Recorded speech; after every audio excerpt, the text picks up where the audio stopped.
ဘုရားသခင်ငယ်တချင်းမင်္ဂလာရောက်စီတိုင်းပေါ်မှာတက်ရောက်ပါစေကျွန်တော်တို့တမန်ကျမ်းစာဗဟုသုတမှတ်စုကနေပြန်လဲကြိုဆိုပါတယ်တမန်ကျမ်းစာနဲ့ပတ်သက်တဲ့ဗဟုသုတလေးတွေကိုကျွန်တော်တို့အနေမျှဝေနေတာဖြစ်ပါတယ်အားလုံးဗဟုသုတရဖို့လဲကျွန်တော်မျှော်လင့်ဆုတောင်းထားပါတယ်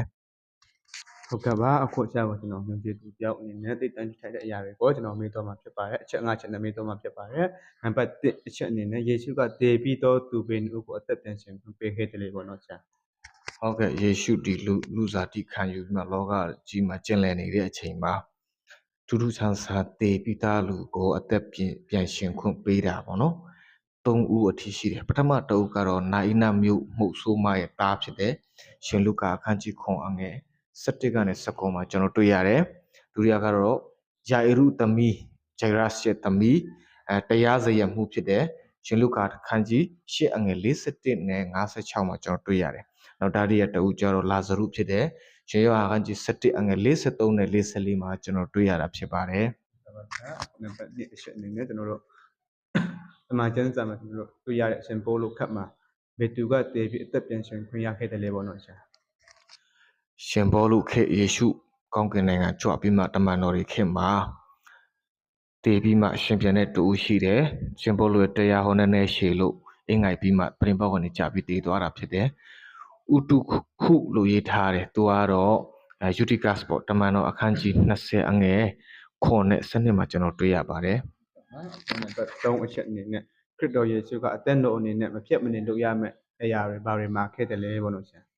ဟုတ်ကဲ့ခရစ်တော်ယေရှုကယုံကြည်သူအသင်းတော်တွေကိုမဖြစ်မနေလုပ်ဖို့ကျွန်တော်တို့ကို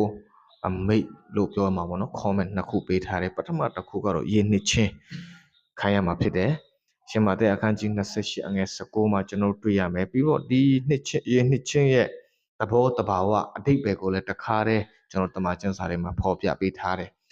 ရောမဩဝါဒစာခန်းကြီး6အငယ်3နဲ့4ဂလတိဩဝါဒစာခန်းကြီး3အငယ်29နဲ့ဩလသအခန်းကြီး2အငယ်12တို့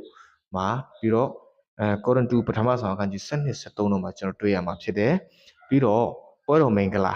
မဖြစ်မနေလုပ်ရမယ်ဒုတိယတစ်ချက်ရှင်လုကာအခန်းကြီး22အငယ်19နဲ့20မှာကောရိန္သုပထမဆောင်အခန်းကြီး17အငယ်23ကနေ26ကျမ်းမှာကျွန်တော်တွေ့ရတာဖြစ်ပါတယ်ဟုတ်ကဲ့ပါအခုနံပါတ်4အချက်အနေနဲ့ကျွန်တော်တို့အမျိုးသမီးအမေနာမဖြင့်ဒီမှာကျမ်းစာကိုပါလဲပေါ့နော်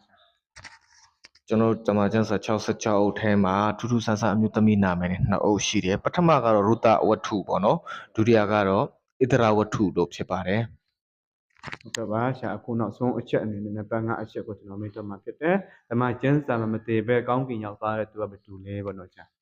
ဟုတ်ကဲ့ပါကျွန်တော်တို့ကိုဖယားကချိန်ဆပြီးမှတည်ဖို့မိတ်မှာခဲ့ပေမဲ့ထူးထူးခြားခြားဖယားရဲ့လူ2ဦးပေါ့နော်ဖယားရဲ့တမန်တော်ကြီး2ဦးလူ2ဦးကမတည်ပဲနဲ့ကောင်းကင်နိုင်ငံကြွသွားတာရှိတယ်ပထမတအုပ်ကတော့အိနောက်ဖြစ်တယ်ဖယားသခင်နဲ့နှစ်300လုံးကျင့်လဲနေပြီးမှဖယားသခင်ကချီဆောင်သွားတာဖြစ်တယ်ကပောက်ကျမ်းခန်းကြီး9အငယ်24မှာအဲ့ဒီအကြောင်းအရာတွေတွေ့ရမယ်ဒုတိယတအုပ်ကအေလိယဖြစ်တယ်သူလည်းဖယားသခင်အတုံးတော်ပုဂ္ဂိုလ်ကြီးပေါ့နော်မိယထာနဲ့ကောင်းကင်နိုင်ငံကနေခေါ်ဆောင်သွားတာဖြစ်တယ်မသေးပဲနဲ့အဲ့ဒါကိုဓမ္မရာဇဝင်စတုထဆောင်အခန်းကြီး2အငယ်17နဲ့17ကျမ်းမှာကျွန်တော်တွေ့ရတာဖြစ်ပါတယ်ဟုတ်ပါတယ်အားလုံးကျေးဇူးတင်ပါတယ်အရောက်စီရင်ဖျားသခင်ကောင်းကြီးပေးပါစေအာမင်